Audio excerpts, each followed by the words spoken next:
है।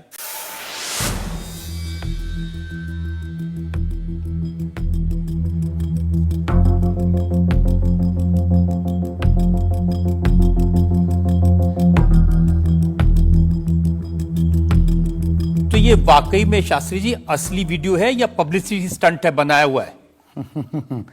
लोगों की अपनी अपनी भावनाएं होती हैं, अपनी दृष्टि से देखने की। ये वास्तविकता एक जगह की नहीं है। जहां जहां बागेश्वर बालाजी का दरबार लगता, जहां जहां बागेश्वर बालाजी की कृपा से दास कथा करने जाता, ये तो कम है, कैमरे में कम आया है, और ज्यादा है।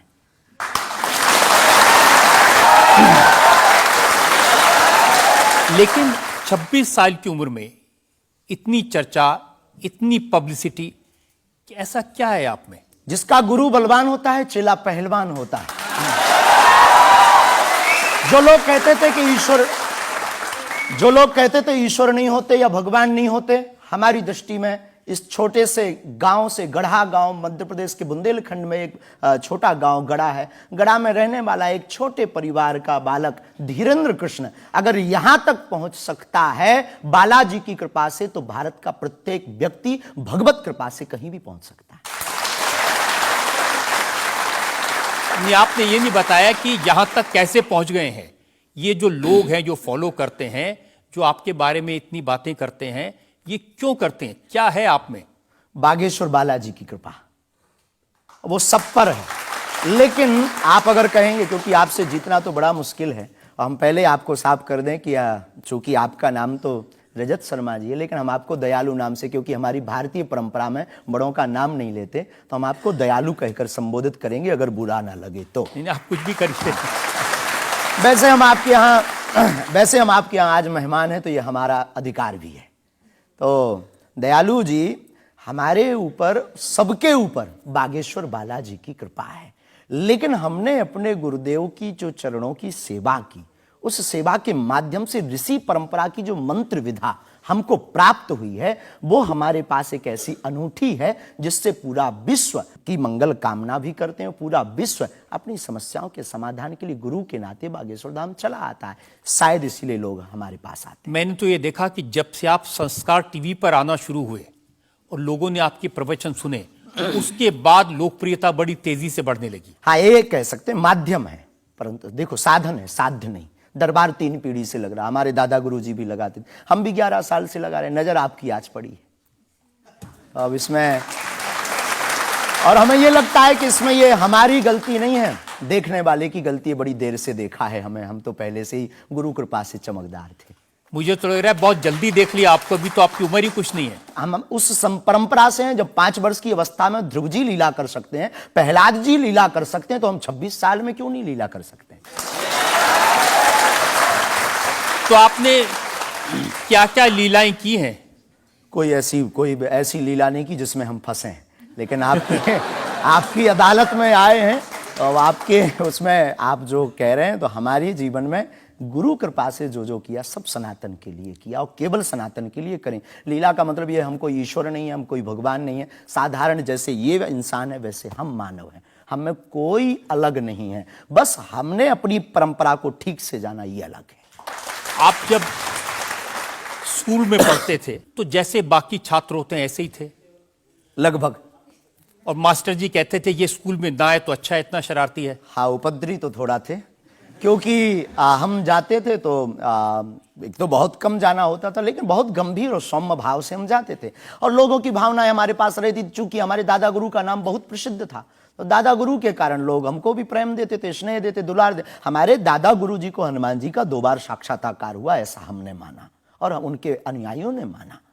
तो हम जब स्कूल में जाते थे, तो बचपन से ही बड़ी कृपा थी, तो लोग, बच्चे हमारे पास आते थे, सब क्लासें एक साथ हो जाती थी, 9वीं 10वीं 8वीं सब एक हो जाती थी, जिसमें हम बैठते थे। अच्छा महाराज जी बताइए हमारी कितनी परसेंटेज बन रही है? तो हम, वो बचपना, उस वक्त ऐसा भाव रहता था दिखाने का। अब तो बहुत गंभीर हो गए, लोगों ने कह करके हमें बड़ा गंभीर बना दिया, तो वो भाव रहता, अच्छा ठीक है तेरी प्यारे 56% बन रही, और मेहनत कर, 60 हो जाएगी। तो कौन, हनुमान जी बताते थे कितनी परसेंटेज? गुरु प्रेरणा, हमसे कोई शक्ति बात नहीं करती है, कोई सामने नहीं हमारे पास बैठती है, हमें तो अनुभव होता है, प्रेरणा होती है, जो ऋषि परंपरा में प्रेरणा है, जो हमारे भारत में अनेकानेक महापुरुष, तो हमको प्रेरणा लगती है, ऐसा अनुभव होता है कि ऐसा होगा, जैसे हमें प्रेरणा लग जाती है कि ऐसा होगा, वो हम लिख देते हैं और इष्ट कृपा से और अपने इष्ट के प्रति आस्था से वो बात सत्य निकलती है। हमारा जीवन भी बड़ा अभाव से गुजरा। एक छोटी झोपड़ी रहती थी, वो भी झोपड़ी, कच्ची झोपड़ी, उसमें पिताजी रहते थे, हमारी माँ, हमसे छोटी बहन और उससे छोटा भाई, 5 लोग उसमें रहते थे। उसी में भगवान को स्थान था। दादा गुरुजी निर्मोही अखाड़ा से साधु थे, तो उन्हें परिवार से ज्यादा मतलब नहीं था। तो बड़ा अभाव में गुजरा हमारा जीवन, बहुत विचित्र स्थितियों में गुजरा। लेकिन अभाव ने प्रभाव की महिमा बताई और आज प्रभाव ने हमें अभाव की महिमा बताई। तो आप कह रहे हैं कि जब छात्र थे तो साधारण छात्र थे, जैसे बाकी बच्चे होते हैं, वैसे आज घर परिवार वैसा था जैसे बाकी लोगों का होता है। कोई नई बात नहीं, कोई ऐसा, हम कोई ईश्वर नहीं है, हम संसार से कोई अलग से ब्रह्मा जी की फैक्ट्री से सेट नहीं भये। हम जैसे दुनिया है वैसे हम हैं। बस गुरु परंपरा और हनुमान जी की कृपा क्या होती है, शायद हनुमान जी ने और गुरु ने हमको चुना ये ललकार कर बताने के लिए, हमें लगता है हमारा। तो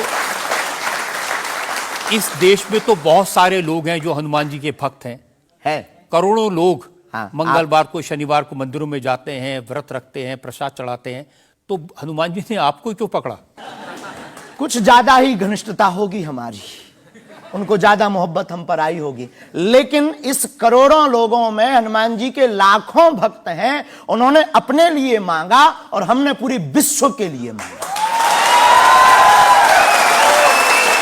इसीलिए हमें लगता है कि हम में और बाकियों में अंतर है। देखिए, आपने क्या मांगा, इसके कुछ वीडियोस मैंने देखे हैं। वाह। आप लोगों से कह रहे हैं कि आपके पास जितना चाहे दान दे दो, अपना मकान दे दो, फ्लैट दे दो, बंगला दे दो, घोड़ा दे दो, गाड़ी दे दो, सोना चांदी, बैंक, एफडी, मंगलसूत्र, अंगूठी, लुगाई लड़का छोड़ के सब मुझे दे दो। ये हमारा डिस्क्लेमर रहता है दरबार के पहले का। लोगों को जो भावनाएं रहती हैं कि गुरु परंपरा के लोग और साधु लोग दरबार इसलिए लगाते हैं, भगवान को इसलिए रखते हैं कि ये कमाई का जरिया बनाते हैं। और हमने अपने दरबार में बैनर लगा करके, वो माइक पर ठोक करके बोलते हैं कि यहाँ किसी भी प्रकार का शुल्क, फीस, दक्षिणा नहीं लगता। पर अगर तुम शिष्य मानते हो अपने आप को और हम गुरु हैं, तो गुरु परंपरा के नाते अगर कुछ भी तुम दे दो, अगर आप भी इंडिया टीवी का ये हाउस हमारे नाम करें, हमें कोई दिक्कत, हमें कोई दिक्कत, और लेते भी हैं। लेना बुरा नहीं है, उपयोगिता बुरी है, लेकर के उसका सदुपयोग करते या दुरुपयोग करते। हम लेते हैं, कोई अगर देता है तो स्वीकार करते गुरु के नाते। हम उस परंपरा से हैं जहां अंगूठा तक दान गुरु को दे दिया जाता है, हम भी लेते हैं। कितना कितना कमा लेते हैं? हमारी तो कोई फिक्स कमाई नहीं है, क्योंकि हमारी कोई कंपनी या बिजनेस नहीं है। कोई चढ़ा जाता है, हमारे पास करोड़ों सनातनियों का प्यार, लाखों करोड़ों लोगों की दुआएं, हजारों संतों का आशीर्वाद, इतनी कोई हमारी हिसाब कमाई किताब तो रखता होगा ना कि कितना पैसा आया। जितने सनातनी उतनी कमाई, हिसाब आप लगाओ।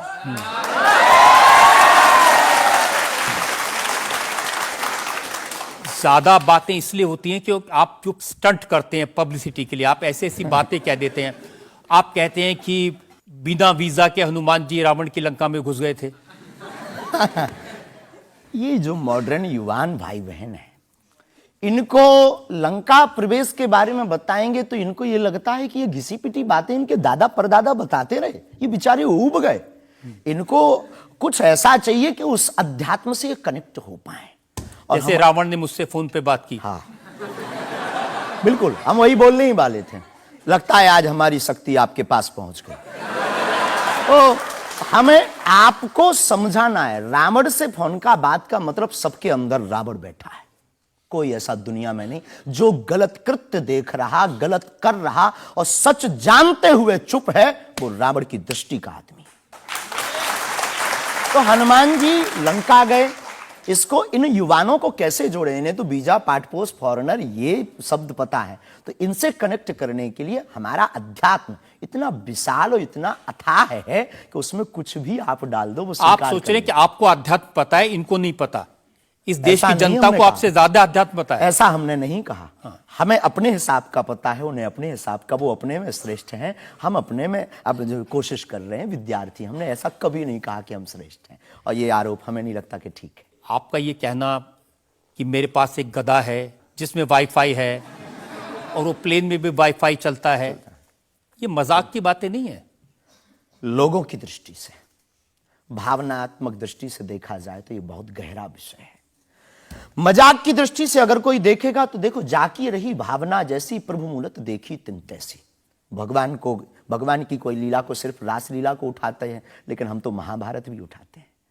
तो अपनी अपनी दृष्टि है, हम ये मजाक में नहीं कहते। हम उनको बताना चाहते हैं कि हमारे देवी देवताओं से जो हमारे इष्ट की परंपरा की जो निशानी है वो अगर नज़दीक रहे, गुरु की निशानी अगर नज़दीक रहे, माता पिता की बातों की निशानी नज़दीक रहे, तो बेटा कभी गलती नहीं करेगा, वो चार चांद लगाता रहेगा। शास्त्री जी, इसको कहते हैं आप अंधों के शहर में आईना बेचने की कोशिश कर रहे हैं।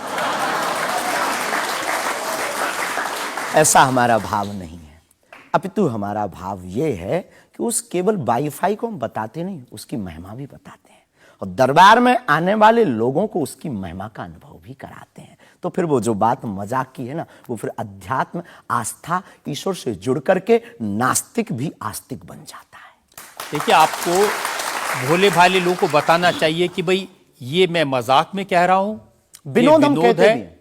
और ये मैं ये असल हम में बहुत कह बार बोलते हैं, विनोद हम कर रहे हैं, हम बहुत बार बोलते हैं। अब कोई हमारे विनोद को सीरियस ले ले तो वो उसका निजी अनुभव है। तो अब मैं लोगों को बता दूं कि एक बार बगैर टिकट पकड़े गए थे आप रेलवे में। हाँ, ये तो बताना चाहिए, बिल्कुल पकड़े गए थे। लेकिन ये भी बताइए कि हम टीटी से ही 1100 रुपया लेकर आए थे।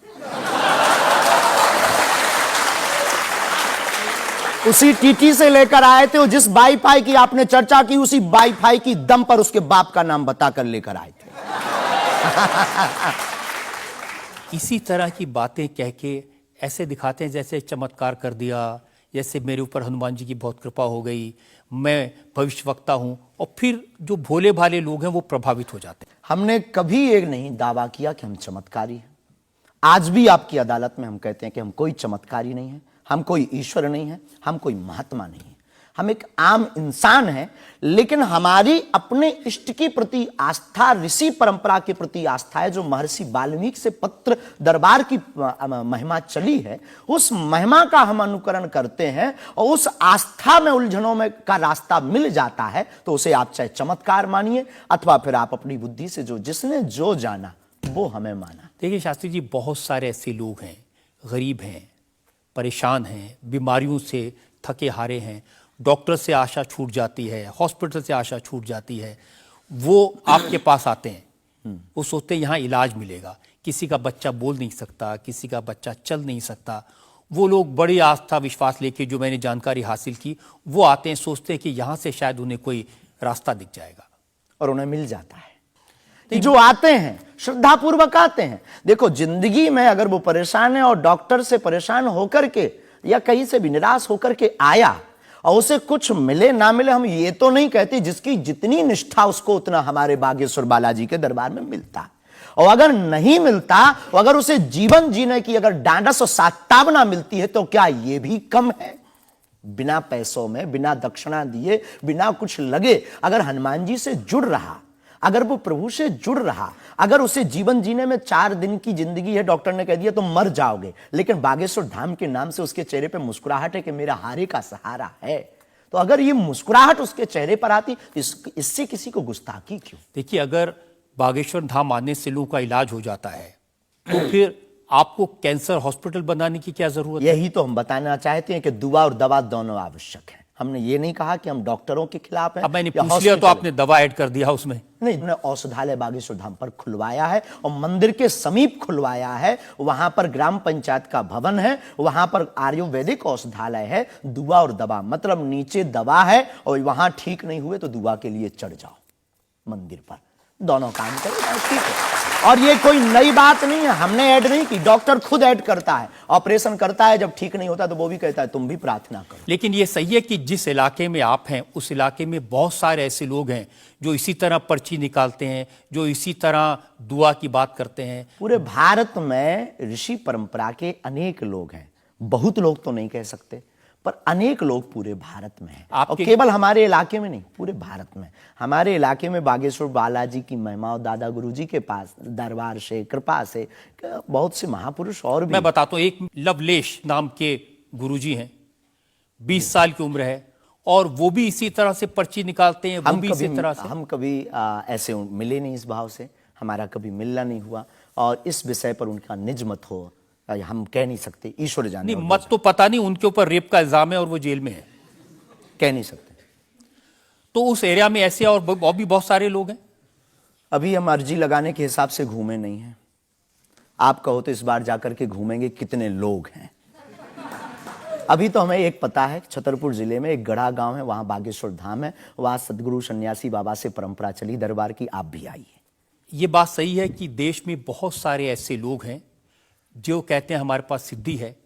एक जयपुर में है, उन्होंने बताया कि मैंने कर्ण पिशाच को साधा हुआ है, और वो भी किसी की भी डेट ऑफ बर्थ बता देते हैं, किसी के परिवार वालों का नाम बता देते हैं। हमारे पास ऐसी कोई सिद्धि नहीं, ना हमने ऐसी कोई साधना कर रखी है। हमारे पास सिर्फ अपने इष्ट पर, हनुमान जी पर भरोसा है, जो अष्ट सिद्ध नवनिधि के दाता हैं। ना हम कोई डेट बताते हैं, ना हम कोई नाम बताते हैं, और अगर उनकी कृपा से पता चल जाए तो कोई बुरी बात नहीं। जनता से जो लोग सवाल पूछना चाहते हैं। आमतौर पर क्या होता है कि संत का नाम आते ही हमारे माइंड में एक इमेज बनती है कि दाढ़ी होगी, बहुत ही जो उनकी वेशभूषा होगी बहुत ही सिंपल और सरल होगी, लेकिन आपकी वेशभूषा देख के, टोपी देख के लगता है एकदम कलरफुल रहता है। आपकी दुनिया ही रंगीन है तो साधु को भी रंगीन होना चाहिए। बहुत बढ़िया, बहुत बढ़िया। जब 7 रंगों की भरी दुनिया है माय डियर सिस्टर, 7 रंगों से भरी दुनिया है, तो मुझे क्या दिक्कत है। और हम कोई साधु नहीं, हम कोई महात्मा नहीं, ना हमने चोला ले रखा है। हम एक वर्ण व्यवस्था की बात नहीं करेंगे, हम एक गुरु के शिष्य हैं और आम इंसान हैं। और अगर कोई सरनेम पूछे तो हम शुक्ल वंशीय सरयूपारी ब्राह्मण है। तो जो 7 ब्राह्मणों की वेशभूषा है वो हमने धारण की, गुरु के नाते हमने ये पादुका अपनी एक परंपरा को निर्वाहन करने के लिए धारण की। और टोपी कोई आया तो दे गया, अगर आप कुछ दो बहन हमें तो वो भी स्वीकार है। आप चाहो तो कुछ हमें पहनने को दे सकते हो, हम पहन लेंगे। एक वेबसाइट ने लिखा कि ये जो टोपी पहनते हैं, ये पहनाने वाले से भी कुछ गुरु दक्षिणा लेते हैं। जो कपड़े पहनते हैं, जो कपड़े जिसके दिए पहनते हैं, उससे भी कुछ पैसा लेते हैं। आज तक ऐसा कोई मिला नहीं है, खोज जारी है।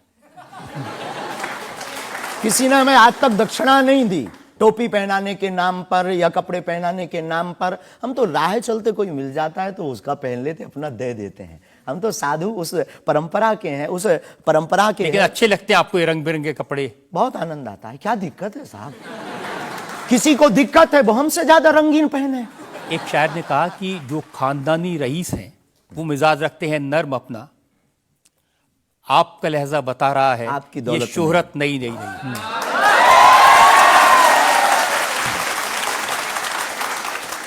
लोगों को लगता है, हमें लगता है कि हमारे जीवन में न हमें धन प्रिय है, न मान प्रिय है, न सम्मान प्रिय है, हमें हनुमान प्रिय है। और हमने जब से जन्म लिया तब से हम धनवान है, क्योंकि हमारे हनुमान है। और दुनिया का प्रत्येक हनुमान भक्त धनवान है जिसके जीवन में हनुमान है। अब वो निर्धन है इस दुनिया में जिसके जीवन में भगवान नहीं, वो निर्धन है। और अगर बाप हनुमान हो और धनवान हनुमान हो और उनका भक्त अगर रंगीन ना हो, पीला लाल ना हो, जब हनुमान जी लाल देह लाली से हो सकता तो लाल पगड़ी क्यों नहीं हो सकती? ये मुझे पता चल गया है कि आप इसी तरह की डायलॉग बाजी करके ही इतने पॉपुलर हुए हैं। लेकिन एक ब्रेक के रुकेंगे और ब्रेक के बाद आपकी अदालत में धीरेन्द्र कृष्ण शास्त्री पर जनता के इल्जामात और सवालात का एक और हम सनातन धर्म के कट्टर हैं और सनातन का विरोध हमें मुसलमानों से डर नहीं है, ना पादरियों से, ईसाइयों से, अपने में भी रहने वाले कुछ जयचंदों से भी डर है जो सनातन का विरोध कर रहे हैं। हम उनके खिलाफ भी बोलते हैं। आप मुझे बताइए कि आपकी अदालत में अब आप किसको बुलाना चाहते हैं? कटघरे में किसको बिठाना चाहते हैं, मुझे व्हाट्सएप करिए 93,505,93,105। जितनी जल्दी आपके सजेशन आएंगे, सुझाव आएंगे, उतनी जल्दी हम मिलेंगे आपकी अदालत में।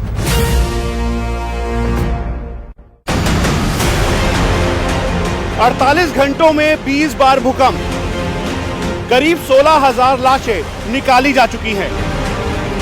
इस मलबे में इस वक्त हजारों लोग फंसे हुए हैं। रेस्क्यू ऑपरेशन और लोगों के मौत को हराने वाले इमोशन। एक तस्वीर इंडिया टीवी पर।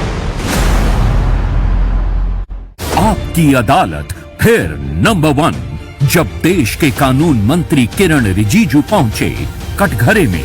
आपने कहा कि जजेस को सोच समझकर बोलना चाहिए, आप जुडिशरी को कंट्रोल करना चाहते हैं। सबसे ज्यादा लोगों ने देखा आपकी अदालत, देश की पहली पसंद आपकी अदालत। कैमरा ऑन कर। हमारी इंडिया टीवी की गाड़ी थी जिस पर हमला हुआ है।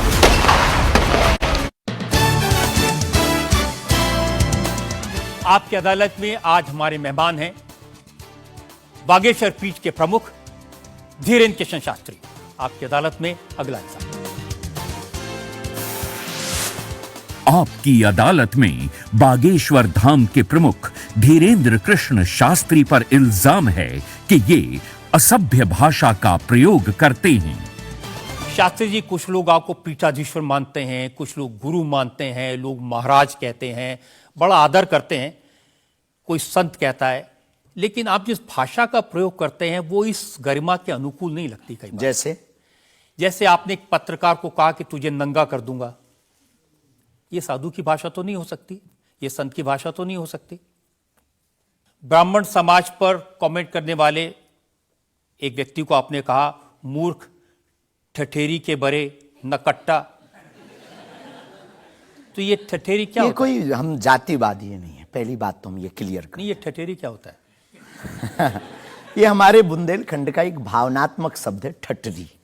जब माताएं बड़ी आवेश में होती है और बालक कोई गलती कर देता है तो माताएं अपनी बालक को कहती हैं, अरे ठटरी के बरे सुधर जा, न कटा। तो हम बहुत गांव के भोले भाले अनपढ़ गवार आदमी हैं, अंगूठा छाप है, ठीक से पढ़ाई की नहीं, तो गवार आदमी है। तो जो माँ की हमारी जो परंपरा है, जो पारिवारिक बोलचाल है, उस पारिवारिक बोलचाल में अगर कोई साधु के ऊपर टिप्पणी उठाएगा, रामचरितमानस पर टिप्पणी उठाएगा या भगवान पर टिप्पणी उठाएगा, तो स्वभावश सनातनी हिंदू होने के नाते वो लहजा निकल जाता है और सठे साठ्यम समाचरित। ये भी कौन सी गलत बात है? अगर कोई भगवान को गाली बके और हम उसको श्रीमान जी कहें, स्वामी जी कहें, भगवान कहें, तो हमें तो नहीं लगता कि वो बिनय ना मानत जलद जड़ गए 3 दिन बीत और बोले राम सकोप तब भय बिन हो ये न प्रीत। देखिए, आप अपने आप को बड़े पढ़ा लिखा गवार कह करके तो नहीं छुप सकते उसके पीछे। आपने उनसे कहा कि तू मुझे मिल जा, मैं तुझे मसल दूंगा। बहुत अच्छा, हाँ, ये हमने कहा ये क्योंकि उन्होंने कथावाचकों को पाखंडी कहा था, जिस विषय पर आपने ये टिप्पणी किया है। उन्होंने कथावाचक, हमने कहा कथावाचक हो सकते पाखंडी, पर पर्टिकुलर नाम लीजिए, सब नहीं हो सकते। इस भारत में जगतगुरु स्वामी रामभद्राचार्य भी है, मुरारी बापू भी कथाव्यास है, पूज्यपाद श्री मलुक पीठाधीश्वर भी कथाव्यास है, उनमें एक दास भी है। ये महापुरुषों पे आज तक कोई इल्जाम नहीं है, और इन महापुरुषों पर इल्जाम नहीं है तो सब कथा। भाई, एक पत्रकार गलत हो सकता, सब नहीं हो सकता। हम अगर सबको कहें कि सब पत्रकार ऐसे होते हैं तो ये हमारी धूर्तता होगी। तो उसने सब कथावाचकों को ऐसा कहा था, तब हमने उसको कहा था कि भाई अगर तुम ऐसा कहो तो महापुरुषों के बारे में तो किसी को नहीं कहना चाहिए, तो बात ठीक है, तय है। रामचरितमानस के बारे में नहीं कहना चाहिए तो तय है। तो उसके लिए अगर ऐसा मसला कह दिया समझाने के लिए, वो है तो हमारा आदमी चेला। लेकिन आपने संत तुकाराम के बारे में क्या कहा? संत तुकार को, हाँ। आपने कहा संत तुकाराम की लुगाई रोज उन्हें मारती थी, रोज पीटती थी डंडे से। तो किसी ने उनसे पूछा, तुम रोज लुगाई से पिटते हो, शर्म नहीं आती? इसमें बोलचाल की भाषा में थोड़ा सा वो हुआ। हमने एक कथा पढ़ी थी एक पुस्तक में, उसमें लिखा था कि उनकी पत्नी झगड़ालू, बड़ी ईर्ष्यालु थी, बड़ी विचित्र थी, और वो संत तुकाराम जी को एक बार गन्ने के लिए भेजती, गन्ना वो एक लेकर शाम को आते तो वो उनके शरीर पर प्रहार कर देती, एक गन्ने के 2 टुकड़े हो जाते। पर तुकाराम बहुत अद्भुत महापुरुष थे, उन्होंने कहा, देख तू कितनी ज्ञानवान है, पहले गन्ना एक था, हम लोग 2 थे, तूने मेरे शरीर पर प्रहार करके गन्ने के 2 टुकड़े कर दिया, अब एक तू चूस एक मैं लूं। तो लेकिन हमारा आपने जो बोलचाल उसमें बिगड़ा आपने जिस अंदाज में कहा था वो सम्मानजनक नहीं था, समाज के लिए असभ्य था, इसमें कोई संदेह नहीं है। लेकिन हम अपनी भाषा से समझने का कोशिश करते हैं, जो कई बार हमारी भाषा लोगों के अनुरूप फिट नहीं है। कभी आपको नहीं लगता कि संत तुकाराम जैसे महान संत के बारे में ये कह दिया, उसके लिए हमने तो गलती माननी चाहिए? बिल्कुल, अगर ये किसी की भावनाओं को ठेस पहुंचा तो संतों के प्रति हमारे हृदय में अथाह प्रेम है, अथाह प्रेम। और हम स्वप्न में भी, हम तो खुद साधु परंपरा से जीवित हुए हैं, नालायक से बोलने लायक संतों के कारण हुए, और हम अगर संतों का अनादर करेंगे तो अपनी जिंदगी में हम रहेंगे कहां? तो हम तो विनम्रता पूर्वक, अगर किसी को ठेस पहुंचा तो हमें नहीं लगता कि हमारे द्वारा उनको ऐसा कहा, लेकिन अगर किसी को ठेस पहुंचा और शब्द ऐसा मुंह से फिसल गया तो हम क्षमा प्रार्थी, कोई संदेह। अब मैं एक और उदाहरण आपको बताता हूं। अच्छा किया कि आपने क्षमा प्रार्थना की, करना ही चाहिए साधु संतों के बारे में, अगर गलती से मुंह से कुछ निकल जाए, बहक करके अगर हो जाता तो कोई दिक्कत। आप बात कर रहे थे साईं बाबा के बारे में, और आपने कहा कि हमने सुना वो चांद मियां निकले। हाँ, सुना। आपने कहा कि कई बार लगता है कि 33 कोटि क्या कम पड़ गए, और समझदार के लिए इशारा काफी है जी। जिन साईं बाबा को करोड़ों लोग मानते हैं, करोड़ों लोगों की श्रद्धा उनमें है, उन्हें भगवान मानते हैं, उनकी पूजा करते हैं, उनके मंदिरों में लाखों लोग जाते हैं, उनके बारे में इस तरह की भाषा? बात ये थी, प्रश्न ये था, क्या साईं बाबा हिंदू हैं या मुसलमान? हमने कहा हम तो उस वक्त थे नहीं भाई साहब, अगर होते तो देखते टोपी पहनते थे कि माला। तो हमने जो सुना है, कोर्ट ने कहा, ऐसा एक पत्रकार में, पत्र वार्ता में निकला है कि वो चांद मियां है। उन्होंने, उनके जो कमेटी के लोग हैं, उन्होंने क्षमा मांगी, तो हमने यही बात उनको बता दी, बस प्रेस की बात बता दी। तो हमसे ज्यादा ये आरोप जिस पत्रकार ने ये छापा है उस पर उठना चाहिए। नहीं, लेकिन आपके कहने से लोगों की भावनाएं आहत हुई। हमारा किसी भी संत के प्रति अनादर नहीं, सब धर्मों के प्रति सम्मान है। जो जिस धर्म को मान रहा, बलपूर्वक उसको मानना चाहिए। हम सिर्फ अपने धर्म के कट्टर हैं, सिर्फ ये बताना चाहते हैं हम आपको। तो साईं बाबा का सम्मान करते हैं आप? बेझिझक, संत के नाते, संत के नाते बेझिझक। हमें बाबा साईं बाबा से क्या आपत्ति है, क्या विपत्ति है? हमें अपने आप से आपत्ति नहीं है, हम किसी साधु से कैसे आपत्ति हो सकती? क्योंकि जिस सनातन धर्म की आप बात करते हैं, वो वसुदेव कुटुंबकम सबसे पहले तो संयम, धैर्य, भाषा पर नियंत्रण, ये सब। लेकिन कब तक धैर्य, कब तक संयम? राम की यात्रा पर कब तक पत्थर सहेंगे? पालघर के संतों को बर्बरता के साथ मारा जाता है, कब तक सहेंगे? रामचरितमानस की प्रतियां जलाई जाती हैं, कब तक सहेंगे? संतों को पाखंडी इस देश में बताया जाता है, कब तक धैर्य और संयम रखें? एक दिन भगवान का भी धैर्य खो गया था और उन्होंने भी बाण मार करके समुद्र को सुखा दिया था और रावण का दमन कर दिया था। तो हम कब तक धैर्य, ये भोले भाले लोग, ये भोले भाले सनातनी कब तक ये धैर्य सहेंगे? और एक बात हम आपकी अदालत में बोल देते हैं, सनातन के लिए अगर हमारे प्राण जाते हों और अगर लोगों की दृष्टि में हम असंयमित हैं तो ये हमें बने रहने दीजिए। देखिए, सनातन धर्म के बारे में आप अच्छी बातें कही, किसी को आपत्ति नहीं है, लेकिन अभी जो आप इतनी जोर जोर से कह रहे थे कब तक बर्दाश्त करें, कब तक बर्दाश्त करें, तो कौन आपको बर्दाश्त करने को कह रहा है? जो ये प्रतियां जला रहे हैं, जो संतों को मार रहे हैं, जो सनातन के खिलाफ झूठा प्रचार कर रहे हैं, जो संतों के खिलाफ और सनातन की संस्कृति को छिन्न भिन्न करने के लिए मूवी बना रहे हैं। जब आप ऐसी बातें कहते हैं ना, तो असदुद्दीन ओवैसी जैसे लोगों को ये कहने का मौका मिलता है कि इन लोगों को अनाप शनाप बातें करने का अधिकार दे दिया सरकार ने। उनको लगता है कि इस तरह की बातें करते हैं उससे समाज में नफरत पैदा होती है, दीवारें खड़ी होती हैं। हम करें तो चोरी, वो करें तो सीना जोरी। उनके मंचों से मारने काटने की बात होती तब नहीं, अक्षरधाम में 40 हिंदुओं को मारा जाता तब नहीं है, उनके खुले मंच पर धर्म परिवर्तन करवाया जाता है तब कुछ नहीं होता है। उनके खुले मंच पर संतों को, कितने संतों की हम आपको वीडियो क्लिप ना दिखा दें, उनके खिलाफ टिप्पणी की, गाली बकी गई, यहां तक कि हमको भी रोज 500 गालियां आज दी जा रही। तो क्या ये सही है?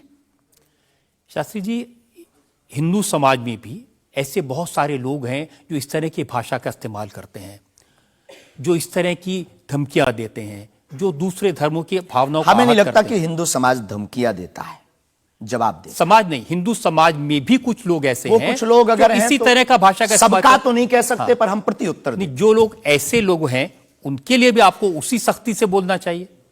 हम किसी भी पंथ के विरोधी नहीं हैं, हम सनातन धर्म के कट्टर हैं, और सनातन का विरोध हमें मुसलमानों से डर नहीं है, ना पादरियों से, ईसाइयों से, अपने में भी रहने वाले कुछ जयचंदों से भी डर है जो सनातन का विरोध कर रहे हैं। हम उनके खिलाफ भी बोलते हैं। और ये जो मसलने वाला विषय है, ये मसलने वाला विषय जो हमने बोला है, वो किसी मुसलमान के लिए नहीं बोला, एक हिंदू व्यक्ति के लिए ही बोला, जब उसने संतों पर उंगली उठाई थी। और बोलना हमें मौलिक अधिकार है, हम भी भारतीय नागरिक हैं। मुसलमानों से कुछ परेशानी है? बिल्कुल भी नहीं, हमारे तो मित्र भी हैं। मैंने तो ये हमें भी कोई सुना कि आपकी बहन की शादी एक मुसलमान से पैसे लेकर सहयोग आपने दी, करवाई हाँ। थी। आज भी हमारा मित्र, अभी 5 दिन पहले ही मिला, चाय भी पी। और हमारा लगभग 500-600 मुसलमान परिवार है जो आत्मा से जुड़े हैं। इस भारत का प्रत्येक नागरिक अपने हृदय पर अगर हाथ रखे ना, अब मीडिया में वो कुछ भी बोले, तो उसकी रंगों में राम और कृष्ण का ही ब्लड बह रहा है। तो हम मानवता के पुजारी हैं, हम मानवता के पुजारी हैं, जातियों के या पंथ के पुजारी नहीं। हम इसको लेकर मेरे पास और इल्जाम है। हम एक ब्रेक के रुकेंगे और ब्रेक के बाद आपकी अदालत में धीरेन्द्र के शास्त्री पर इल्जामात और सवालात का एक और। चाहे जी से लगी जी जरा हो गया, चाहे हरी से लगी जी हरा हो गया। अब एक ही चाहे हमको चाहिए, वो अगर चाहे हनुमान जी तो फिर क्या चाहिए।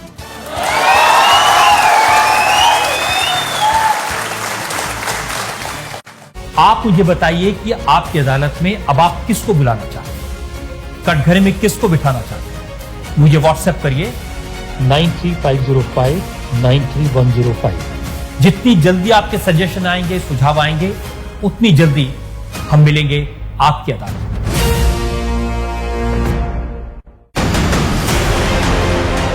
48 घंटों में 20 बार भूकंप, करीब 16,000 लाशें निकाली जा चुकी हैं। इस मलबे में इस वक्त हजारों लोग फंसे हुए हैं। Rescue operation. आपकी अदालत फिर नंबर 1, जब देश के कानून मंत्री किरण रिजिजू पहुंचे कटघरे में। आपने कहा कि जजेस को सोच समझकर बोलना चाहिए, आप जुडिशरी को कंट्रोल करना चाहते हैं। सबसे ज्यादा लोगों ने देखा आपकी अदालत, देश की पहली पसंद आपकी अदालत। Welcome back. आपकी अदालत में आज मुकदमा चला रहे हैं धीरेन्द्र कृष्ण शास्त्री पर। आपकी अदालत में अगला इल्जाम। आपकी अदालत में बागेश्वर धाम के प्रमुख धीरेन्द्र कृष्ण शास्त्री पर आरोप है कि ये अपने विरोधियों को धमकी देते हैं। शास्त्री जी, सुना है कि विरोधियों को धमकी दे रहे थे आप, लेकिन आजकल आपको भी धमकियां मिलने लगी हैं। आपको भी लोग कह रहे हैं कि जान को खतरा है। हाँ, ये कोई नई बात नहीं है। इस भारत में जब जब भी सनातन की बात किसी ने पुरजोर तरीके से उठाई है, तो उसको मिटाने के लिए और उसको डिगाने के लिए तरह तरह के स्वांग और षड्यंत्र, तरह तरह के प्रायोजित ढंग से उसको फंसाने के उपाय किए गए हैं।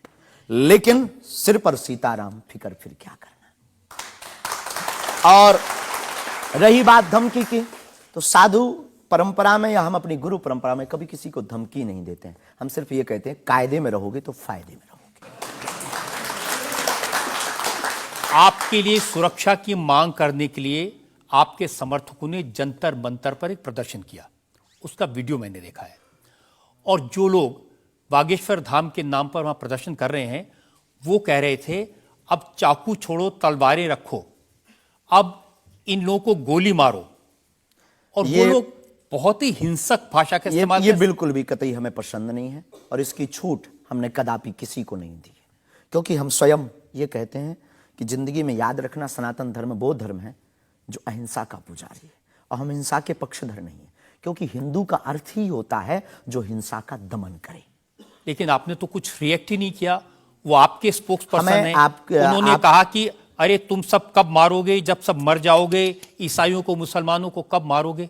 नहीं, ये बात बिल्कुल गलत है, क्योंकि सबको जीने का अधिकार है और हमें ऐसी कोई जानकारी नहीं लगी और हमारी तरफ से कोई लोग नहीं गए। अब मैंने पूरे आपको भारत में जानकारी तो- दे दी, आप चाहें तो मैं आपको वीडियो भेज दूंगा, वो देख लीजिए। बिल्कुल, हम एक बार बोलेंगे उनको, बेझिझक बोलेंगे। हम कभी इसके पक्षधर नहीं है। हम भारत में बहुत प्रेम और बहुत ही अहिंसा पूर्वक जीवन के पक्षधर हैं, इसलिए हमने हिंदू राष्ट्र की मांग की है। इतने अहिंसा के पक्षधर हैं आप, आपने खुद एक बार कहा कि अब सब हिंदू अपने हाथ में हथियार उठा माला और भाला रखो, ये तो हमारी देवी देवताओं के भी हाथ में है। प्रत्येक भगवान के हाथ में, किसी के हाथ में मुगदर है, त्रिशूल है, उनसे भी लोगों को आपत्ति होगी जिन्हें दिक्कत है। हम सुरक्षा करना, भारतीय संविधान में भी हथियार देने का लाइसेंस दिया जाता है, उसको बंद करवाया जाए।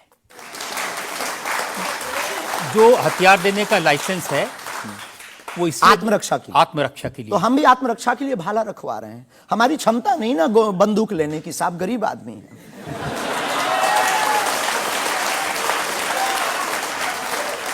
जब आप इस तरह की बातें करते हैं ना, तो फिर सवाल ये उठता है कि आपकी सुरक्षा के लिए टैक्स पेयर क्यों पैसा दे, जनता क्यों पैसा दे? आप इस तरह की बातें करेंगे, भाला की बात करेंगे, बंदूक की बात करेंगे, गोली की बात करेंगे, तो धमकी मिलेगी। हाँ मिलेगी, लेकिन हमने कभी बंदूक की बात नहीं की, हमने भाला और माला की बात की। और रही बात सुरक्षा की, तो प्रत्येक नागरिक की सुरक्षा करने की जिम्मेदारी भारत सरकार की है और हमें अपने इष्ट और भारत की सरकार पर भरोसा है, वर्तमान सरकार पर भरोसा है। साधु संत के तुम रखवारे, असुर निकंदन राम दुलारे, एक तो हमारा पहला भरोसा ही है। हमारे इष्ट हमारे हनुमान जी है और हमारा ये धमकी नहीं है। और बार बार मरना नहीं, एक बार बचना नहीं, तो डरना किस बात का? तो जब तक जिएंगे, प्राण अगर जाते हो चले जाएं, पर सनातन की चर्चा, घर घर राम पहुंचाने की चर्चा नहीं हम छोड़ेंगे। वो 50 उपाय कोई कर ले।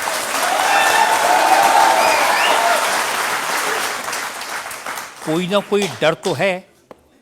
आप कहते हैं कि मैं अब बुलडोजर खरीदने वाला हूं, हिंदुओं एक हो जाओ, पत्थर मारने वालों पर बुलडोजर चलाओ। ये भी हमारा अहिंसात्मक बयान है, पूर्ण अहिंसात्मक। बुलडोजर कब से अहिंसात्मक हो गया? वाह, ये कुआं खोदने के भी तो काम आता है। तो हमने कहा कि अगर राम की यात्रा पर कोई पत्थर फेंकेगा तो बचाने के लिए भाई बुलडोजर खरीदो। और अगर किसी को अपनी शरीर की दिक्कत है या किसी को अपने पंथ को दिक्कत है, वो क्रेन खरीद ले, हमें क्या दिक्कत है? हम कोई रोक नहीं रहे हैं, लेकिन अभी हमारे पास इतना रुपया नहीं आया कि हम बुलडोजर लें। और अगर आप लोग सहयोग करेंगे तो हम रख लें। देखिए, ये डायलॉग मारना अच्छा है, डायलॉग नहीं, लोगों को मजा भी आता है। गुरु की परंपरा के अनुसार हम सिर्फ एक बात बताते हैं। हाँ, लोगों को डायलॉग ये लगता है। कैसे गुरु हैं जिनकी परंपरा में कभी भाला, कभी बुलडोजर, और फिर कहते हैं मैं अहिंसा की ये बात हमारी करता हूं। ऋषि परंपरा है, ये भगवान राम की परंपरा है। अच्छा, धनुष भगवान बाण राम के लिए। टाइम पर बुलडोजर आते थे। भगवान राम धनुष बाण लिए थे। अब थोड़ा टेक्नोलॉजी बढ़ गई है, तो टेक्नोलॉजी के हिसाब से हमें भी बदलना चाहिए। परिवर्तन प्रकृति का क्या नियम करेंगे, है। क्या करेंगे बुलडोजर का? आत्मरक्षा। घर के बाहर रखेंगे कि देख भाई तू आना मत, ये भी है भाई। बंदूक जो इनके पास होती, सिपाहियों के पास चलाते थोड़ी हैं अनेक बार, वो तो दिखाने के लिए होती है कि तू कुछ करना। आप जो बातें कह रहे हैं ना कि सिपाहियों के पास भी बंदूक होती है, जो सीमा पर रक्षा करते हैं उनके पास बंदूक होती है, हमारे पास क्यों नहीं हो सकती? ऐसी बातें जानते हैं, मैंने किससे सुनी थी बहुत साल पहले, भिंडरान वाले से। ये कौन है? भिंडरान वाले पंजाब में जो आतंकवाद फैला था उसके सिंबल थे। नहीं, हमने कभी बंदूक की बात नहीं की, बुलडोजर की। उनसे मैंने ये सवाल पूछा था। उन्होंने बुलडोजर रखी थी। मैं आपको बताता हूं, उनसे मैंने, देखिए ये मजाक की बात नहीं है, मैंने उनसे सवाल पूछा था कि उनकी आपत्ति क्या थी कि जो हिंदू हैं वो यज्ञोपवीत क्यों पहनते हैं और सिख लोगों को कृपाण लेकर जाने की इजाजत क्यों नहीं होती। तो मैंने उनसे कहा कि यज्ञोपवीत से क्या नुकसान किसी को हो सकता है? तो उन्होंने कहा नहीं, इससे भी गला घोट के मारा जा सकता है। मैंने कहा आप तो बंदूक की बात कर रहे हैं। तो उन्होंने यही कहा था कि सिपाहियों के हाथ में भी तो बंदूक होती है, वो भी आत्मरक्षा के लिए। तो ऐसी बातें जो लोग गुरु परंपरा के लोग हों उनको नहीं कहनी चाहिए। आपकी दृष्टि से कह सकते हैं, लेकिन हमें लगता है कि आत्मरक्षा के लिए सब कुछ जरूरी है, वर्तमान समय में आवश्यक है। और बुलडोजर की बात अगर कहें तो बुलडोजर का पूर्ण अहिंसात्मक बयान है, और किसी व्यक्ति से अगर आप जोड़ रहे हैं तो वो उसका निज मत है। हमारा मत बंदूक की तरफ। सनातन धर्म का मत क्या है? सनातन धर्म का मत है सनातन सत्य, अहिंसा, दया, क्षमा, दान, जप, तप। मारकाट की बात तो नहीं करता वीरता भी सनातन है, ये वीरता का प्रतीक है।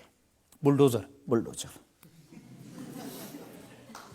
चाय भी मंगवा दो साहब। अच्छा, हम चाय पियेंगे, हमें चाय की पीना बड़ी चाहते आदत हैं। है। हाँ, तो पानी और चाय दोनों भेजा जाए। जी जी। वैसे तो संतों को चाय पसंद नहीं आती है ना? लेकिन आपके बारे में जितना मैं रिसर्च की हूँ, मुझे पता चला है आपको चाय बहुत पसंद है।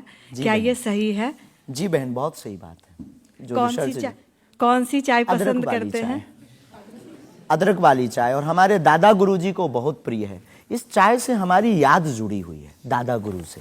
हम 2 भाई है वैसे तो, पर ताऊ चाचा के मिलाकर के 10 भाई हैं। और हम जब दादा गुरु जी के पास जाते थे तो सब ऐसे ही बैठते थे। तो दादा गुरु जी बहुत सिद्ध महापुरुष, बहुत कम बोलते थे, महापुरुष थे। तो वो चाय पीते थे तो अपनी जूठी चाय, खूब ये जो नरेली है, इसकी आधी चाय हमको देते थे। तो हमारे जीवन में हमें ये लगा कि ये नालायक से बोलने लायक गुरु के इस प्रसाद के कारण बना है। और प्रत्येक, इसके पीछे एक और रहस्य है, प्रत्येक बालक को अपनी परंपरा को छोड़ना नहीं चाहिए, चाहे किसी भी लेवल पर पहुंच जाए। शायद ये भी सूत्र है। शुरुआत जहां से हुई, गुरु से शुरू जिसका जीवन हुआ, उसे कुछ भूलना नहीं चाहिए। इसलिए हम भूले नहीं, ये शायद हमें लगता कि हमारी अच्छी आदत है। चाय बुरी आदत, क्षमा कीजिए। युवानों से प्रार्थना है, मत पीना, हम नहीं रुकेंगे।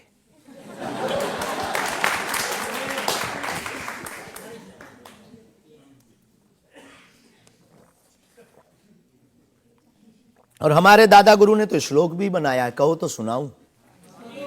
चाय पर श्लोक। चाय पर श्लोक आपने नहीं सुना होगा, एक बार सुन। केटली गर्भ संभूतम शक्कर पत्ती मिश्रितम कप मध्य विराजते देवी ओम चाय चंडिकाय नमो नमः। और केवल इतना ही नहीं, चाय और चाह दोनों जिंदगी में बहन जरूरी है। चाय हमारे लिए जरूरी है क्योंकि हमें लगता कि चाय से गुरु की याद आती है, और जिससे ईश्वर की याद आए वो बुरी चीज भी अच्छी है। और चाह, परमात्मा को पाने की चाह भी जिंदगी में बहुत जरूरी है। जिसके अंदर ईश्वर को पाने की चाह होती, वो आदमी भी नंबर 1 का होता। चाह पैसों से आनों में आती रही, चाह आनों से रुपया बनाती रही, चाह रुपयों से नोट बुनाती रही, चाह नोटों से कोठी चुनाती रही, चाह कोठी में मोटर मंगाती रही, चाह मोटर से होटल में जाती रही, चाहे होटल में बोतल खुलाती रही, चाहे क्या क्या ना करती कराती रही। चाहे मोटर से होटल में जाती रही, चाहे होटल में बोतल खुलाती रही, चाहे क्या क्या ना करती कराती रही, चाहे पाली जिन्होंने वो पीले हुए, चाहे छोड़ी जिन्होंने वो रसीले हुए, चाहे जी से लगी जी जरा हो गया, चाहे हरी से लगी जी हरा हो गया। अब एक ही चाहे हमको चाहिए, वो अगर चाहे हनुमान जी तो फिर क्या चाहिए।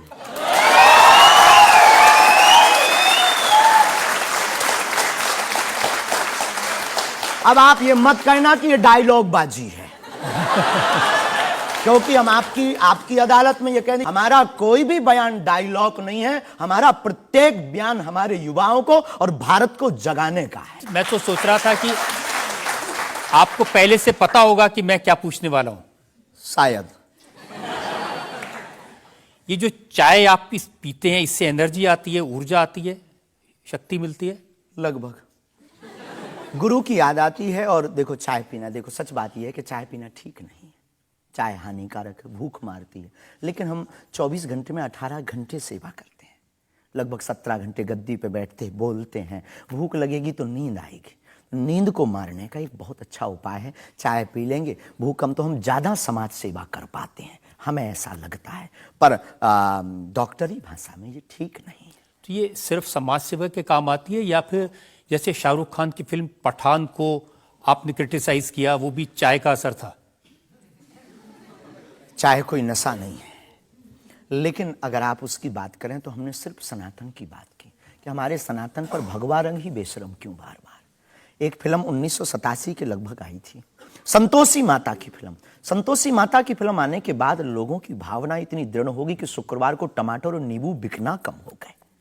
और अगर आप सनातन के खिलाफ, आपको याद होगा, और अगर सनातन के खिलाफ कोई मूवी बनाओ तो मंदिरों में, भगवान के चरणों में और माता पिता और गुरु के प्रति आस्था लोगों की कम हो जाएगी। इसलिए बार बार हमारी संस्कृति, हमारे सनातन और हमारे भगवान राम को टारगेट ना किया जाए। देखिए, सिर्फ बिना हमारी देखे ये आपने फैसला कर लिया कि वो भगवान राम को टारगेट किया गया है, सनातन को टारगेट किया गया है। भगवा रंग तो देखने की जरूरत ही नहीं है, खून ही भगवा है। रंग से किसी धर्म को जोड़ना ये तो ठीक नहीं। ये देश तिरंगे का देश है और तिरंगे में तीनों रंग हैं बिल्कुल है, और सब रंगों का लेकिन सम्मान भगवा करना रंग भी चाहिए। तो है। तो सब- हमने कभी, अच्छा तो भगवा रंग, हरा रंग भी तो बेशर्म हो सकता है। हाँ, क्यों नहीं हो सकता? हो सकता है ना। बस यही हमारी मांग है। देखिए, ये इस तरह की जो मांगे करते हैं ना, उसी पर मुझे आपत्ति है। आप कहते हैं ये भारत राष्ट्र हिंदू राष्ट्र है। बने, बेझिझक बने, हिंदू राष्ट्र बनेगा। ये जातिवाद, हम जातिवाद के खिलाफ हैं। कब तक गालियां जातिवाद के नाम पर, कब तक राजनीतिक रोटियां सेकी जाएंगी? ये बंद करो अब। कब तक जातिवाद के नाम पर वोट लेंगे? आप ये बंद करो। भारत को हिंदू राष्ट्र बनाओ, सामाजिक समरसता होगी, सब में समानता होगी, सौहार्दता होगी, न पत्थर गलेंगे, न रामचरितमानस जलेगी, न राम के ऊपर कोई टिप्पणी होगी। हिंदू राष्ट्र होगा तो राम राज्य आ जाएगा। भारत विश्व गुरु है। शास्त्री जी, ये जो देश है ना, ये भारत के संविधान से चलता है। वो संविधान जो बाबा साहब अंबेडकर ने बनाया था। क्षमा कीजिए, हम उसके आदर करते हैं, हमारे पूर्वजों ने स्वीकार किया। कहां आदर कर रहे हैं? वो संविधान कहता है ये धर्मनिरपेक्ष राज्य है, इसमें रिलीजन के नाम से इसको देश नहीं बनाया जा सकता। संविधान का प्रथम पृष्ठ ही भगवान राम के चित्र से प्रारंभ होता है। हाँ, बिल्कुल। संविधान का प्रथम पृष्ठ, जिस देश का संविधान भगवान राम से प्रारंभ हो, तो क्या वो हिंदू राष्ट्र, राम राज्य नहीं हो सकता है? वही संविधान जो भगवान राम के पृष्ठ से शुरू होता है, वही संविधान कहता है कि भारत एक हमने धर्मनिरपेक्ष ऐसा राज्य है। सुना है, पढ़ा नहीं है, पूछना नहीं, पंथ निरपेक्ष कहा है। धर्म धर्मनिरपेक्ष। तो सिर्फ सनातन। नहीं, धर्मनिरपेक्ष हाँ, है। तो धर्म सिर्फ सनातन है, बाकी सब पंथ। देखिए, और जो देश धर्मनिरपेक्ष नहीं होते, जैसे हमारे पड़ोस में पाकिस्तान धर्म के आधार पर बना, उसका क्या हाल है ये आप देख रहे हैं।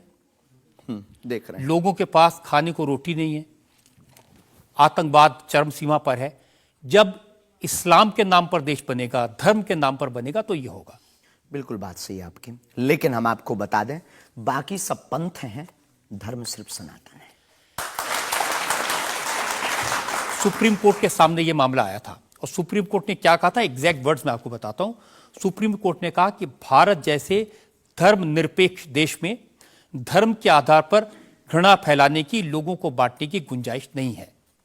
जी, सुप्रीम कोर्ट तो का ये नहीं करना चाहिए। हमारी तरफ से आदर है, लेकिन भारत हिंदू राष्ट्र था, है, बस घोषणा की जरूरत है।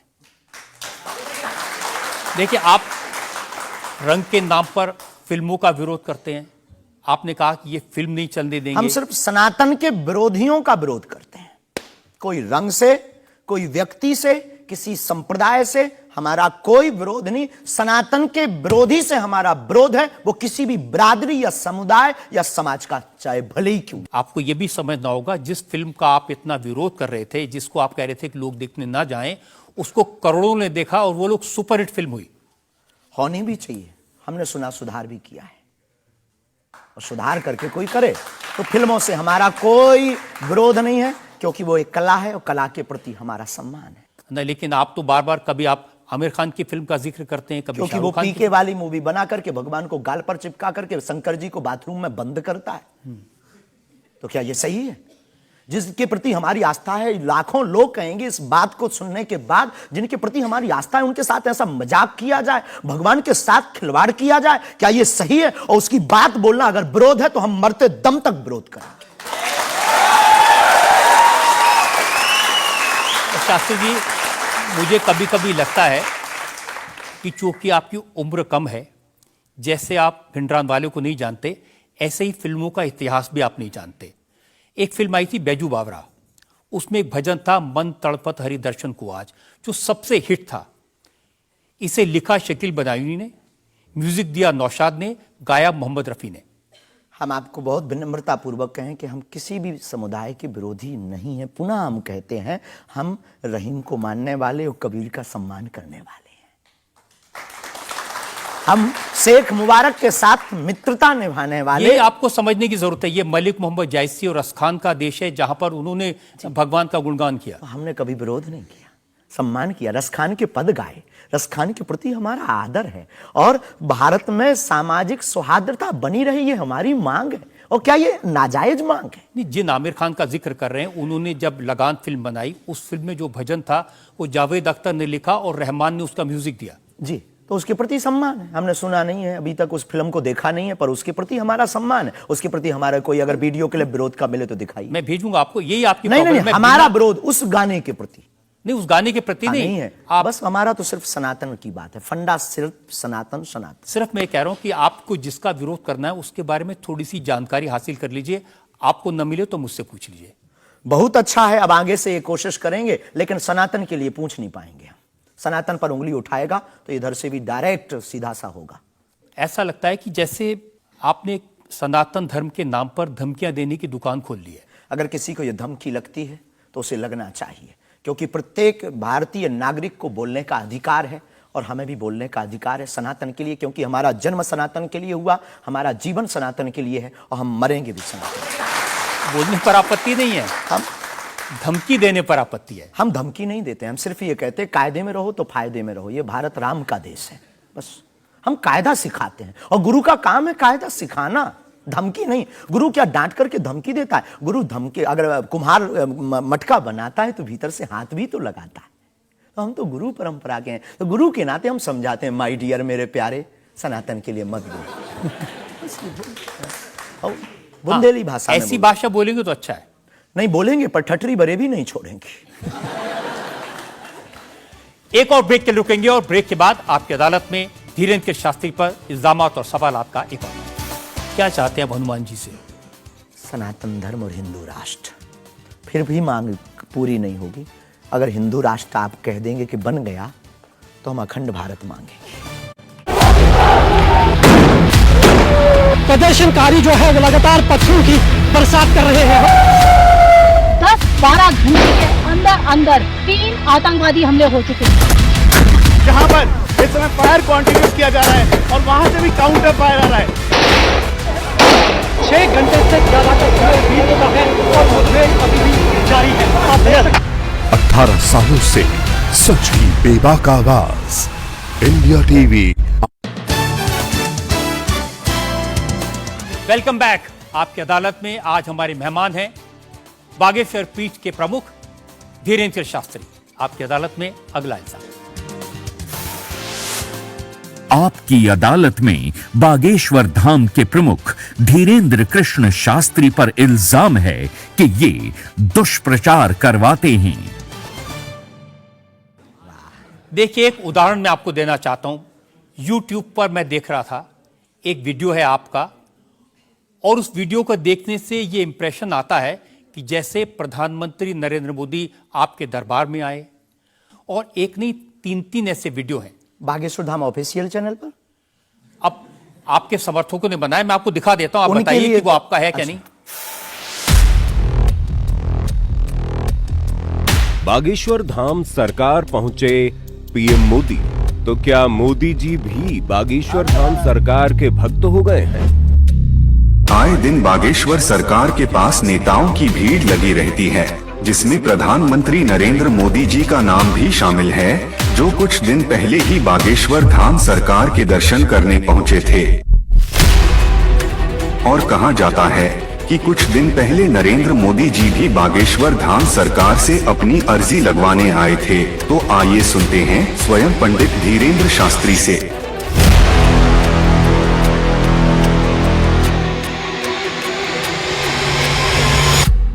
मोदी जी को ये प्रोजेक्ट करते हुए जैसे बागेश्वर धाम आए, मेरी जानकारी है कि 3 वीडियोस हैं, उनमें से एक बागेश्वर धाम का है।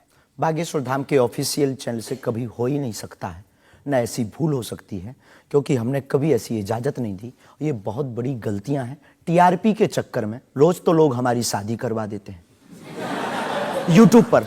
आपने सिर्फ ये भर देखा, ये भी तो देखिए कि हर बार हमारी लड़की बदल दी जाती है। हैप्पी बर्थडे कहीं ये कह दिया जाता है। एक ने न्यूज डाली थी, बागेश्वर सरकार 23 तारीख को परिणय सूत्र में बंधेंगे। संतों के फोन आने लगे। तो ये सिर्फ मीडिया पर, चूंकि बागेश्वर धाम बहुत सर्च हो रहा, और हनुमान जी भला सर्च हो क्यों ना, हनुमान जी तो लोगों की श्वास में, ये पवन पुत्र हैं। तो लोग बागेश्वर धाम बालाजी के नाम से सर्च करते हैं, तो लोगों को जो कुछ यूट्यूब वाले हैं, सब नहीं, कुछ यूट्यूब वाले हैं जो अपनी व्यूअरशिप बढ़ाने के चक्कर में इस प्रकार का कुकृत्य करते हैं, जो दुष्प्रचार है। और बागेश्वर धाम ने इस पर अनेक बार कार्रवाई भी की, उनके खिलाफ नोटिस भी भेजा, और अनेक बार डिस्क्लेमर भी बागेश्वर दरबार में हमने दिया है कि किसी भी प्रकार की भ्रामक जानकारी से बचें। धाम का इस प्रकार से कोई भी लेना देना नहीं है, ये खुद की निजता के साथ वो बेफुजूली के कार्य कर रहे हैं, और बागेश्वर धाम इसके लिए कानूनी कार्रवाई भी करवाएगा। शास्त्री जी, प्रधानमंत्री को लेकर इस तरह की वीडियो बागेश्वर धाम के नाम से जाएं, तो आपको नहीं लगता कि ये भोले भाले लोगों के लिए मिसलीडिंग है? लोग ऐसी बातों पर भरोसा कर लेंगे। धाम से तो हुआ नहीं, कोई कर रहा हो तो खबर नहीं है, पर कर रहा जो, उसके खिलाफ कानूनी कार्रवाई। अगर आपके नाम पे कोई कर रहा है तो भी आपको कोई एक्शन लेना चाहिए। आपने कुछ कार्रवाई की है? हाँ, अनेक बार नोटिस भी भिजवाया है, अनेक बार कितने चैनलों को बंद करवाया है, जो कई बार कोई खान के खिलाफ कर देते थे हमारे लिए, कई बार कोई धमकी डाल दे। बागेश्वर धाम पहुंचे जेल, अब वो ऐसी हथकड़ी हो, वो पुलिस अगल बगल लगा देते थे। तो इनसे हमारी आपके सोच से भी प्रार्थना, इसको बहुत देखा जाएगा, आपकी अदालत को जब भी देखा जाए, इस प्रकार की भ्रामक जानकारी से बचें। हम इस प्रकार, कोई भी हमारा दरबार या कथा प्रदर्शन का विषय नहीं है, हमारी कथा और दरबार दर्शन का विषय है। तो आपकी तरफ से मोदी जी के वीडियोस को लेकर के क्या कार्रवाई की गई? इसमें अभी इसकी हमें आज पता लगा है कि मोदी जी का बना है। पूर्व में हमको वो जेएलएल वाला बताया था, हमें इसका ज्ञान नहीं है, लेकिन हम जाते ही तुरंत आपकी अदालत के बाद लीगली कार्रवाई FIR अपने अमुक थाने पर करवाएंगे। अच्छा, इसके अलावा और भी बहुत सारे वीडियोस हैं। देवेंद्र फडणवीस का है, मनोज तिवारी का है, ये तो आए थे। ये भी फर्जी वीडियो है? अरे नहीं, ये तो आए थे, इनके मत करवा दियो ना ना ना, ना। देवेंद्र फडणवीस जी भी आए थे, मनोज तिवारी हमारे बहुत प्रिय शिष्य हैं, वो भी आए थे, और बहुत आए हैं, पर मोदी जी नहीं आए हैं। हाँ, ये बता देते हैं, तो इन पे FIR जी डिलीट ना करवा दियो, आप रोक दियो। लेकिन आपके एक दो सेंटेंसेस हैं जिसमें आप कुछ मोदी जी कह रहे हैं, मोदी जी आइए। हाँ, वो हम लंदन में दरबार में थे, ये शायद उससे अगर ये जोड़ा हो, पूरा तो देखा नहीं, उससे जोड़ा हो तो खबर नहीं, हौस नहीं।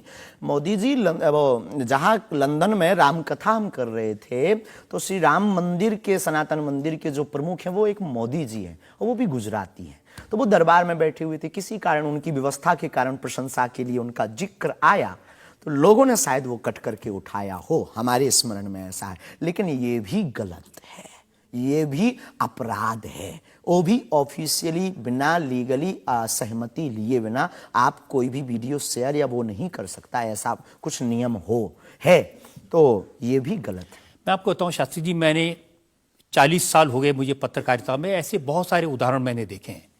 चंद्रा स्वामी को उदाहरण देखा था, वो नरसिम्हा राव के साथ उनकी तस्वीरें, राजीव गांधी के साथ उनकी तस्वीरें, जॉन मैकेंद्रो के साथ तस्वीरें, लिज टेलर के साथ, ये अंतर्राष्ट्रीय ख्याति प्राप्त लोग हैं, और वो ये तस्वीरें दिखाकर अपनी दुकान चलाते थे, और वाकई में जो दुनिया के बड़े बड़े लीडर्स थे उनसे उनकी पहचान थी। ब्रुनोई के सुल्तान उनके शिष्य बन गए थे इसी वजह से। अफ्रीकन कंट्रीज के प्रेसिडेंट थे मोबुतू, वो उनके शिष्य बन गए थे। हमारा कभी भी भाव, कोई आवे सब सम्मानीय है, हमारा ये भाव नहीं है कि हम आपकी फोटो दिखा करके लोग हमको माने। देखो, आप हमारी मीडिया पर प्रचार कर सकते हो, पर अगर दम नहीं होगी, सत्यता नहीं होगी, तो व्यक्ति एक बार आएगा, लौटकर कभी नहीं आएगा, आपको भी गाली देगा, हमको भी गाली देगा। तो ये माध्यम हो सकते हैं, साधन हो सकते, साध्य नहीं। तो हमारा ऐसा भाव नहीं, क्योंकि हमारे पास जो है वो खुली किताब है, ऊपर से नीचे तक, और हम कभी ये नहीं चाहते कि लोग देखें। अब कोई देख रहा तो वो उनकी दृष्टि और उनकी आंख है, हम तो सिर्फ ये चाहते हमें हमारा परमात्मा हनुमान जी देखे, बस। क्या चाहते हैं आप हनुमान जी से? सनातन धर्म और हिंदू राष्ट्र। फिर भी मांग पूरी नहीं होगी, अगर हिंदू राष्ट्र आप कह देंगे कि बन गया, तो हम अखंड भारत मांगेंगे।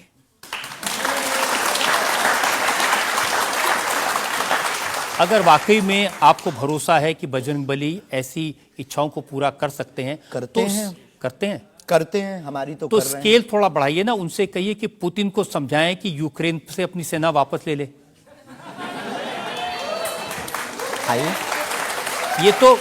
ये तो अंतर्राष्ट्रीय, क्योंकि उससे जो यूक्रेन क्रिश्चियन मुल्क है उनको पता चलेगा कि सनातन धर्म की शक्ति कितनी है। हम अपनी तरफ से प्रतिदिन विश्व में कल्याण हो, विश्व में शांति हो, ये अर्जी लगाते हैं।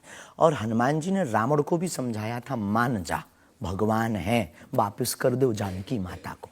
लेकिन जिसकी आ गई हो तो हनुमान जी की बातें उसे नहीं भाती हैं।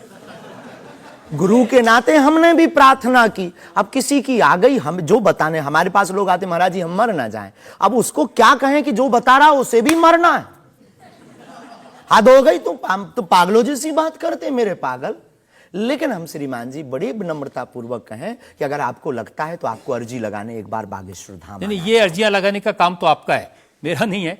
और अंतर्राष्ट्रीय विषय पर अब टर्की में इतना बड़ा जलजला आया है, इतना बड़ा भूकंप आया है, हजारों लोग मर गए हैं, तो कुछ आपको अर्जी लगानी चाहिए। बिल्कुल, हमने प्रार्थना तुरंत की और हम प्रार्थना करते कि प्रतिदिन जो भी हमारे पास है चूरन चटनी, हम अपने गुरुजी से और बालाजी से प्रार्थना करते विश्व का मंगल हो, सबका भला हो। इससे आपको फर्क नहीं पड़ेगा कि वो क्रिश्चियन कंट्री है या इस्लामिक मुल्क? बिल्कुल भी नहीं, हम तो खुद गए हैं, हम तो पूरी दुनिया का मंगल की कामना। हम उस धर्म से हैं जहां वसुदेव कुटुंबकम की चर्चा की जाती, सर्वे भवन्तु सुखना सर्वे सन्तु निरामया, सब में मंगल हो, मंगल भवन अमंगलहारी। हम ऐसे नहीं हैं, हम मानवता के हैं। जिसके अंदर दुख है, हे बालाजी उसके संकट, आप संकट मोचन हैं, उसके संकट मिट जाएं, हमें कोई फर्क नहीं पड़ता है। ये अच्छी बात आपने कही। हम एक ब्रेक के रुकेंगे और ब्रेक के बाद सुनेंगे आपकी अदालत में आज के जज विनोद अग्निहोत्री का फैसला आज के मुकदमे पर।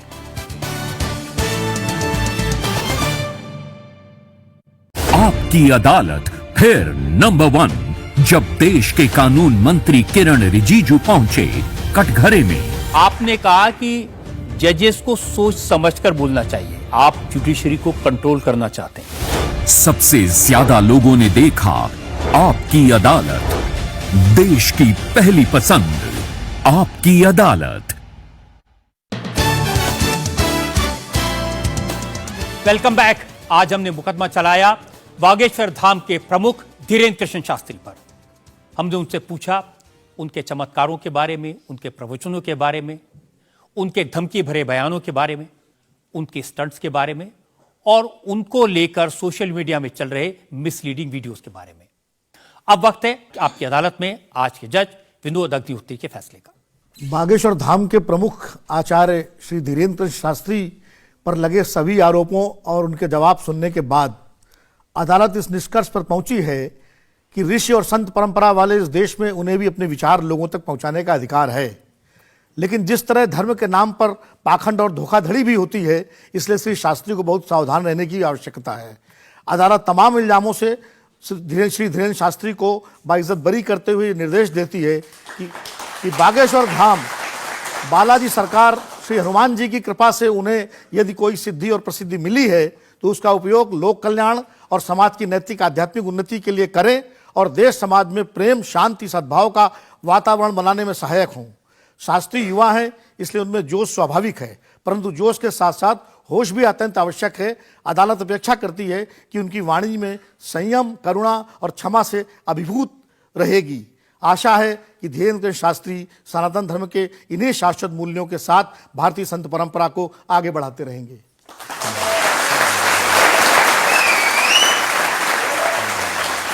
इस विश्वास के साथ कि हमारे जज साहब ने जो हिदायत दी है धीरेन्द्र शास्त्री उसका पालन करेंगे, संभल कर रहेंगे और समाज में किसी भी तरह की भ्रांतियां न फैलें, इसका ध्यान रखेंगे। आपकी अदालत का आज का मुकदमा यहीं खत्म करते हैं। अगले सप्ताह आपसे मुलाकात होगी एक नई शख्सियत के साथ। तब तक के लिए नमस्कार। आपकी अदालत का सबसे एक्सक्लूसिव एपिसोड आप देख रहे थे। इस वक्त ये इंटरव्यू पूरे सोशल मीडिया पर छाया हुआ है। आपको बता दें, एपिसोड जब टीवी पर दिखाया जा रहा था, इंटरनेट पर केवल यही इंटरव्यू छाया हुआ था। इंटरव्यू में धीरेन्द्र शास्त्री ने जो बातें कही वो अब हेडलाइन बन चुकी हैं। सोशल मीडिया पर लोगों का कहना है कि यह इंटरव्यू अब तक के सारे रिकॉर्ड तोड़ने वाला है। धीरेन्द्र शास्त्री ने कहा कि भारत में सिर्फ सनातन एक धर्म है, बाकी केवल पंथ है। भारत हिंदू राष्ट्र था और है, बस घोषणा होनी बाकी है। धीरेन्द्र शास्त्री ने अपने इंटरव्यू में कहा कि मैं सिर्फ सनातन विरोधियों के खिलाफ हूं। धीरेन्द्र शास्त्री उर्फ बागेश्वर महाराज का यह एक्सक्लूसिव इंटरव्यू आपकी अदालत में फिर से आप देख सकते हैं सुबह 10 बजे।